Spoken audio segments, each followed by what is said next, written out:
son dos bandas, justamente como si fuera un riñoncito, dos bandas unidas por un puente. Acá fíjense que ahí ese es el puente, pero es un solo, es decir, que este puente va uniendo al núcleo, que es uno solo. ¿Ah? Entonces, supónganse que yo tapara los dos de abajo y me quedan los de arriba, eso sería un neutrófilo en banda. Así sería un dibujo de un neutrófilo en banda. Y después cuando se van dividiendo, pueden tener hasta 5 lobulaciones. Las formas que tienen menos de 2 o más de 5 lobulaciones son formas en realidad aberrantes de la célula y estas las van a encontrar presentes en las leucemias. Es decir, en los cánceres de células blancas van a aparecer esas formas que son de menos de 2 lobulaciones y de 5 lobulaciones. Bueno, este neutrófilo, no sé, sí. Este neutrófilo tiene dos clases de gránulos citoplasmáticos, ¿sí? Es decir que en su citoplasma, ustedes están viendo el núcleo y el citoplasma. Y en el citoplasma hay dos tipos de gránulos citoplasmáticos. Los azurófilos y los específicos. Unos gránulos que se llaman azurófilos, ¿sí? Y otros que se llaman específicos. ¿Ah? Los gránulos específicos son mucho más pequeñitos que los azurófilos.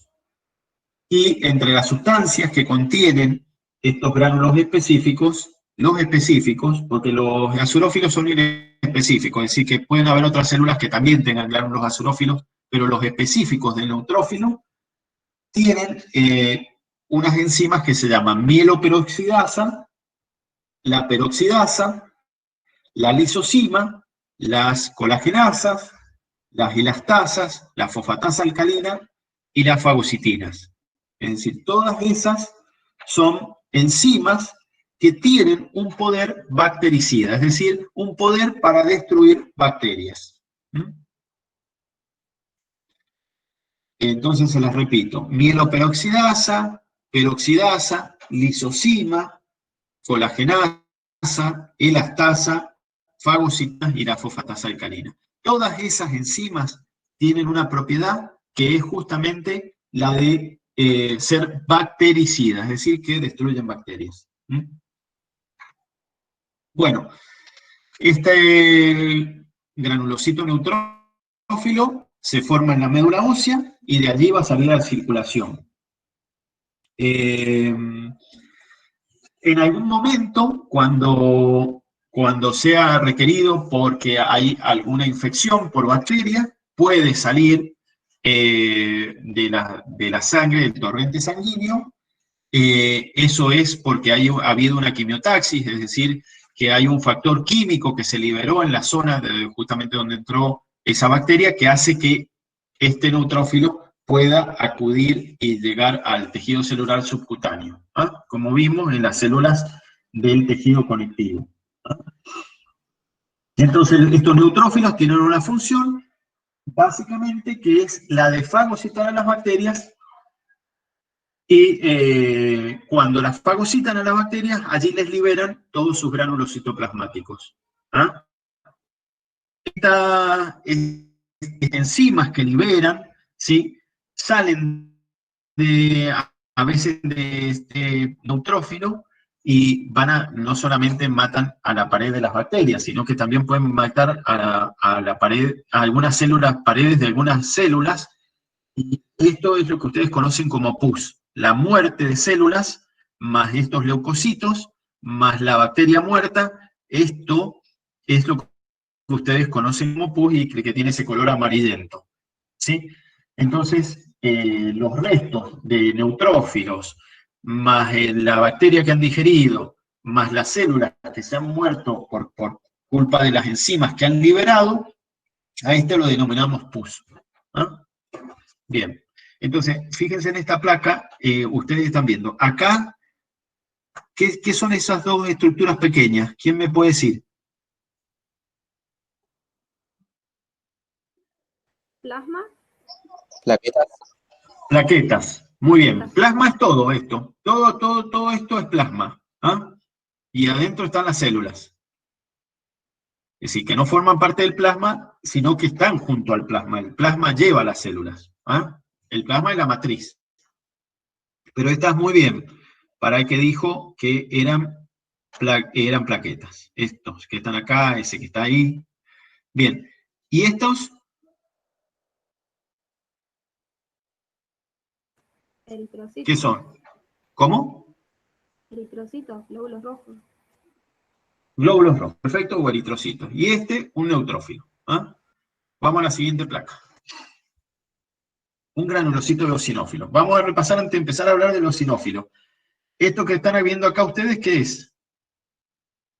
Eso y eso. Plaquetas. Plaquetas. ¿Y estos? Fíjense cómo se están agrupados en pila de moneda. ¿Cómo?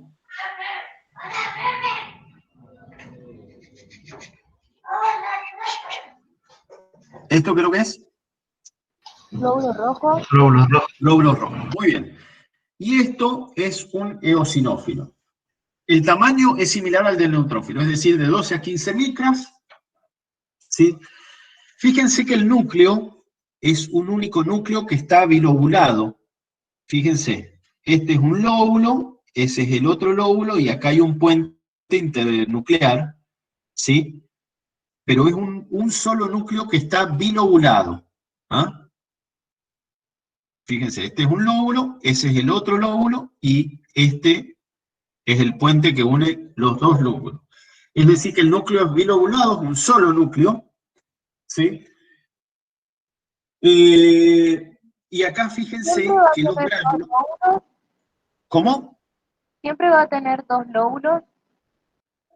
Siempre va a tener dos lóbulos, ¿sí? Siempre va a tener dos lóbulos y es un solo núcleo. Y los gránulos, acá el Mike Grunwald los ha tomado un poco más oscuros, pero los gránulos son eosinófilos. Y fíjense que hay tantos gránulos eosinófilos que inclusive el núcleo se ve como tapado por estos gránulos eosinófilos. ¿Ah? También tiene gránulos azurófilos, como el neutrófilo, que son lisosomas, es decir, que adentro de los gránulos azurófilos también hay enzimas hidrolíticas. ¿Ah? En el otro también habían enzimas hidrolíticas. Y también tiene gránulos que son gránulos específicos. ¿Ah? Y estos gránulos específicos tienen una proteína básica mayor, una proteína catiónica y una neurotoxina. Son las tres sustancias que vamos a encontrar dentro de los gránulos específicos de este eosinófilo. ¿Ah? La proteína básica mayor, la proteína catiónica y la neurotoxina. Estos eosinófilos tienen una función importante que es la de intervenir en las alergias y en las reacciones inmunológicas contra parásitos. Es decir, que en todas las parasitosis o las reacciones alérgicas vamos a tener aumentados los eosinófilos. Bien. ¿Estamos hasta ahí? ¿Tienen alguna duda? ¿No? ¿Seguimos? Chicos, Dijo que aumentan los eosinófilos en las reacciones alérgicas. en las reacciones intervienen las reacciones alérgicas, ¿sí? En las alergias y en las reacciones inmunológicas contra los parásitos. Los basófilos también intervienen en lo mismo, ¿o no? Sí, también, porque son cooperadores. Es decir, que eosinófilos y basófilos son cooperadores entre sí. ¿Ah? Gracias. Bien. ¿Seguimos?